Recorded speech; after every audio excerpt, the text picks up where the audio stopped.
ये पातिव्रत धर्म का फल है।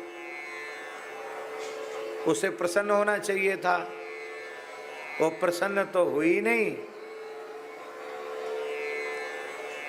उल्टे भगवान को खरी खोटी सुनाई और कहा कि तुम बड़े निर्दय हो, हमारा धर्म नष्ट करने में तुम्हें तनिक भी दया नहीं आई। अरे ओ पाषाण हृदय विष्णु, मैं शाप देती हूं, तुम पाषाण हो जाओ।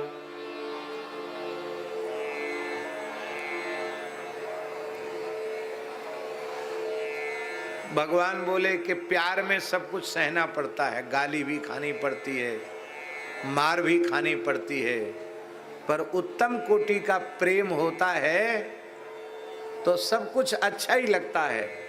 हमने तो तुम्हें अंगीकार कर लिया, तुमसे हमारा प्रेम हो गया, अब तुम जो कुछ कहो सब हमें स्वीकार है, लेकिन छोड़ूंगा फिर भी मैं नहीं तुमको। क्यों?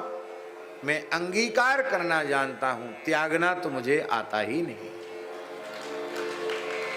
मैं केवल स्वीकार करना जानता हूं, त्यागना मुझे नहीं आता है? मैं शालिग्राम होऊंगा तो तुम्हें तुलसी बनकर निरंतर हमारी सेवा में विराजमान रहना पड़ेगा। अजहूं तुलसी का हरि ही प्रिय।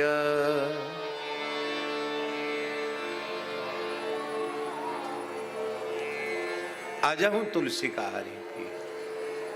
हमारे यहाँ साधुओं में कहावत है, 4 प्रहर 64 घड़ी ठाकुर के ऊपर ठकुरानी चढ़ी। हमारे एक पुजारी जी थे, परम पूज्य श्री रामचंद्र दास जी महाराज, बड़े पुजारी जी, सुदामा कुटी के।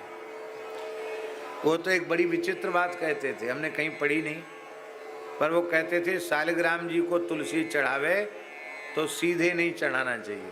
कैसे चढ़ाना चाहिए? बोले तुलसी को चंदन में डुबा कर तब चढ़ाना चाहिए।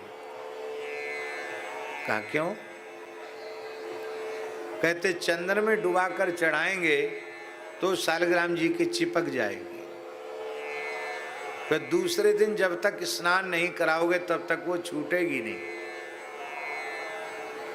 तो कहते हमने पुराने महात्माओं से सुना है कि तुलसी शालिग्राम जी से स्पृष्ट न हो तो शालिग्राम जी के मस्तक में दर्द हो जाता, शिरोवेदना हो जाती, उनके मस्तक में पीड़ा होने लग जाती है। तो कहते फिर नीचे तुलसी दल पधरा कर उस पर शालिग्राम जी विराजमान करो, फिर शंख से जल छोड़ो तो छूट जाएगा, तो नीचे तुलसी का संयोग रहेगा।